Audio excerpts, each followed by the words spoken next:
Hi, this is Debbie from Organic Oasis in Northern California, Zone 9B. Today I'm going to be harvesting bunching onions. These are parade bunching onions, and I planted them in a 20-gallon, the seeds in a 20-gallon grow bag. And I got about 22 onions growing in here. When I planted the seeds, I put them about 3 inches apart. As you can see, most of them are doing great. I planted these back in October, so it's been about 6 months, and I've been cutting these and using them in our cooking.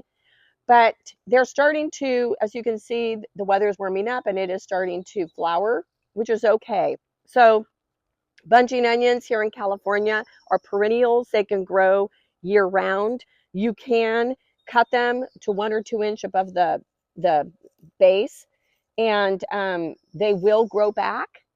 The flavor does change if they get really hot, but I've been able to use my onions pretty much year round. But at some point I will pull them out and I will replant. So these are new. This is their first year. And I have never dehydrated bunching onions. This will be my first time. So right now I'm not an expert in I'm not an expert in dehydrating green onions. I am taking these onions, I'm cutting them off, and I'm going to do a few different things with them. I'm going to try to dehydrate them and make a powder. I'm going to flash freeze some. I'm just cutting here, making sure to leave 1 inch to 2 inches above the soil. So I'm taking off the onion like this, and they should grow back. I want them to grow back, so I don't want to pull the whole onion. So just cutting.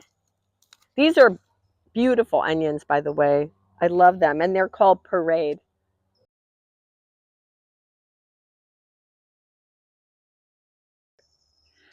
So I've cut all of these beautiful onions, and I'm just going to show you here. There's 3 that I did not cut.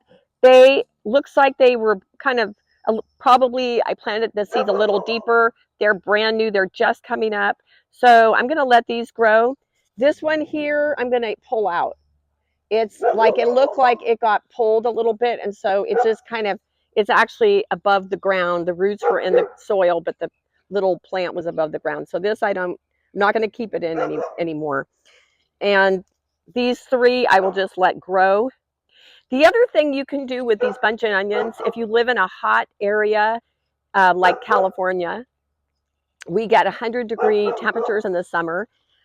Excuse my dog. He's going crazy barking at somebody through the fence.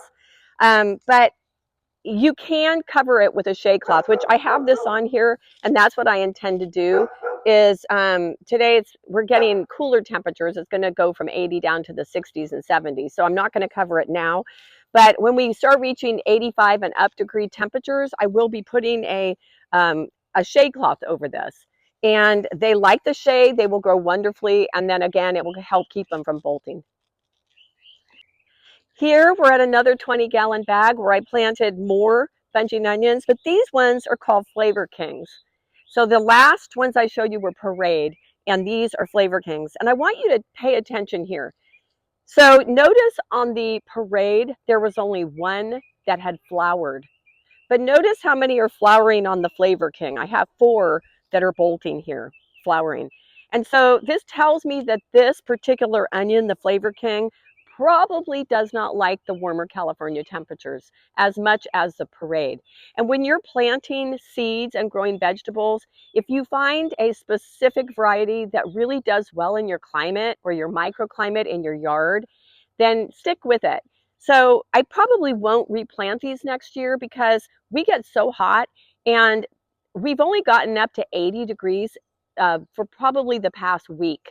And now I already have these bolting. So this is telling me that this particular variety, Flavor King, is probably not suited to the hotter climate.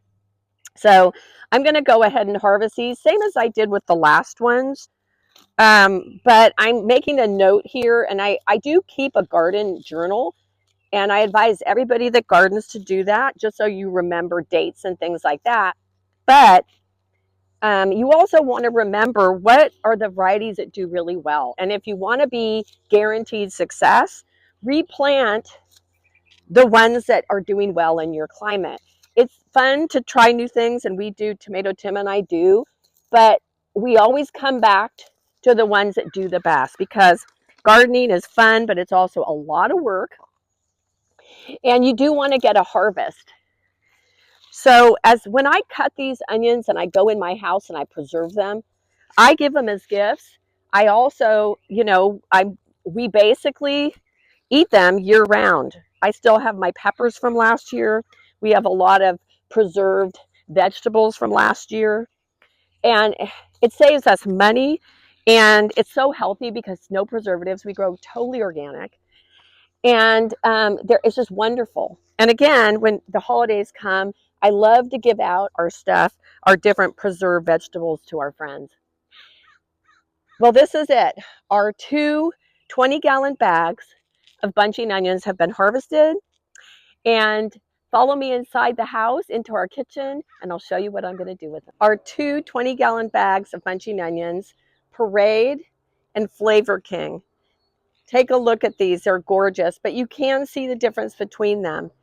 The Flavor King, a lot more have bolted, so it's telling me that this is, probably better in a cooler climate.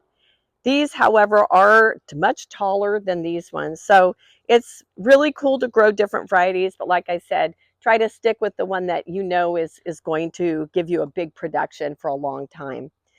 So thank you for watching this video. Tomato Tim and I love to grow in suburbia in our backyard. And we're both retired, so we have time to do this. And I know I was a working mother, and it's really hard to get out in the garden when you're working full time and raising a family. But you know what? These seeds I popped in, pretty much left them alone. And now 5-6 months later, we're harvesting all these wonderful onions. So kids, it's a great activity with kids. It's a great family activity. Start a small garden on your patio in a grow bag. There are some really cute round ones that you can get, that you can plant a whole salad garden in it. I'll link that in this video in the description. So thanks for watching, and let's go in the kitchen.